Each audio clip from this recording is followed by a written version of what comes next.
خياري كسو دوادا جرناليسكينا كلا عينتي شويعتي ميديا قبلنا هنا مالين لها مانتو بشو تايشن توك بش مارج لو كل لبي لباتن مالين نما ثلاثة وحانو كو قادا ديجي دونا سفر كان نيك اللي يراد موسى قاموي وكتجي مجال واشنطن حرونتا ماركتا دلك مريكانكا سفر كاس وحياله وقطمو iyo maaragta sida uu ku suurta galay in halka ay tagaan iyo waxyaalaha u socdaan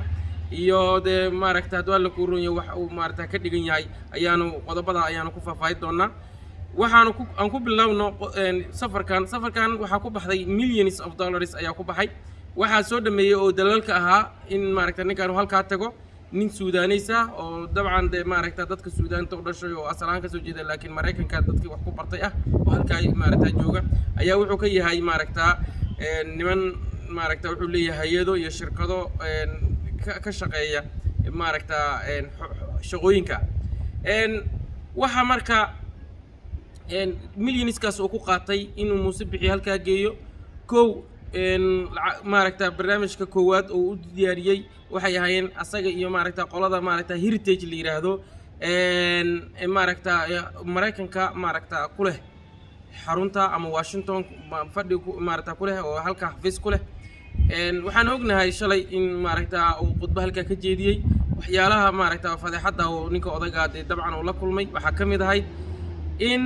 Muuse de su'aalo la weydiiyay afka Ingiriisiga ayuu marka hore dabcan ku khudbeeyay oo khudbad diyaarsan ayay ahayd maaragta aad u sareysa luqad maaragta xoogan maaragta hadwa la ku roon yahay aad iyo aad u adag ayay ahayd hasaatay su'aalaha tooska markay bilowdeen ayaa iyada su'aalihi la weydiiyay waxa kamid ahayd ma dib molo kulmi milo midoobi doontaan oo de midowmida dhexmari doona koonfurta Soomaaliya ee Muqdisho su'aashaas markii la weydiiyay dabcan wuxuu la aaday jawaabtii meel kale oo aan la weydiin isagoo sheegay in maaragta jawaabta su'aashaas uu ka dhigay in Mareykan ay kala dhaxeeyaan haduu la ku roon yahay maaragta taariikh iyo haduu la ku roon yahay waxyaalo noocaas ah iyo maaragta waxyaalo badan ay maaragta Mareykanka ay wadaagaan ayuu uga jawaabay su'aasha caynka marka odaga la weydiiyay dabcan de ma garanayo maaragta luqadda inay odagu si fahmi waayay iyo inuu safarkii dheeraad ee odag maadaama nin weyn uu markaan haduu la ku roon yahay oo maaragta hurdada la'aan iyo waxay maaragta daal fara badan oo dareemay waxa kale oo maaragta safarkaas aan ka sheegi karnaa waxay tahay safarkii dabcan waa tagay Muuse muxuu ku duulay weeyaan oo halka ku tagay tusaale ahaan baasaboorada u isticmaalayeen ay ku dalbadeen fiisiyaasha waa nuuce waa wadamada ayaa laga leeyahay waxa xusid mudan dadkana ay og yihiin in Muuse uu haysto baasaboorka Djiboutiyaanka uu haysto halka kuwa kale maaragta dabcan ay haystaan qaarkoodna ay haystaan dalalka reer galbeedka maaragta baasaboorradooda waxa kale oo ayadana maaragta xusid mudan in maaragta ninka la yiraahdo in kaahin uu haysto asaguna maaragta baasaboorka diblomaasiga ee Djibouti oo ninka la yiraahdo dhigiyacabka ninka Djibouti fadhiya ee ummadda Soomaaliyeed kala qoqobay mar walba kala qoqobana ee uu fududeeyo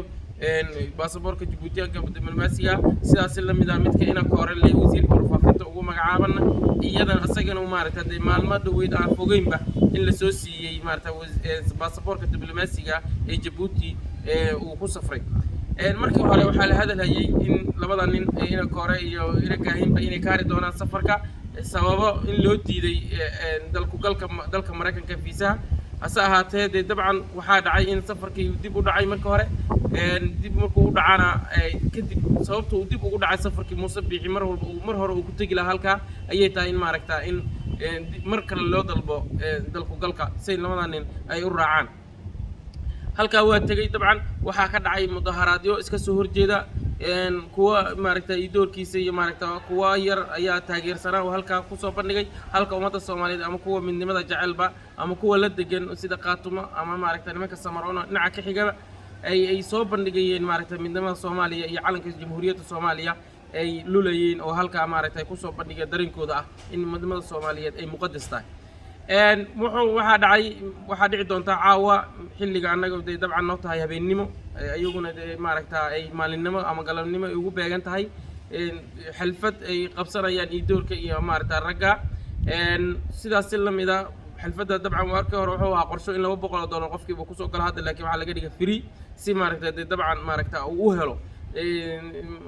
daawadayaal waxyaalaha uu sheego hasaba haatee marka waa maxay maxalu shaahidka ama danta laga leeyahay maxay tahay danta laga leeyahay waa laba arrimood mid waa midoo dadkan isaaqa ayaa lagu seexinaya la leeyahay Mareykan ayaan tagnay ictiraafku waa kan sidaas la mid ah waxyaalaha qodobka niyad jibinayna xalan waxaa ka mid ahayd qodobka niyad jibinaya dadka aaminsan ama lagu seexin lahaaba waxa xal soo saaray safiirka Soomaaliya halkan ugu magacaab ninka Leeri la yiraahdo ninkaas oo xal sheegay Soomaaliya ay u tahay maam Somaliland oo u qoonsan yahay gobol kamid ah Soomaaliya as Soomaaliyaana maarta ula macaaniyo in Jamhuuriyadda Soomaaliya ka tirsan tahay sidaas la mid ah oo danaha Muuse Biixi uu ku sheegay Leeri weeyaan waa safiirka Mareykanka in Muuse Biixi safarkiisa uu yahay mid shakhsiyeed oo asagu halka ku tagay oo san cidna maaragta dabcan Mareykanna iyo maaragta oo san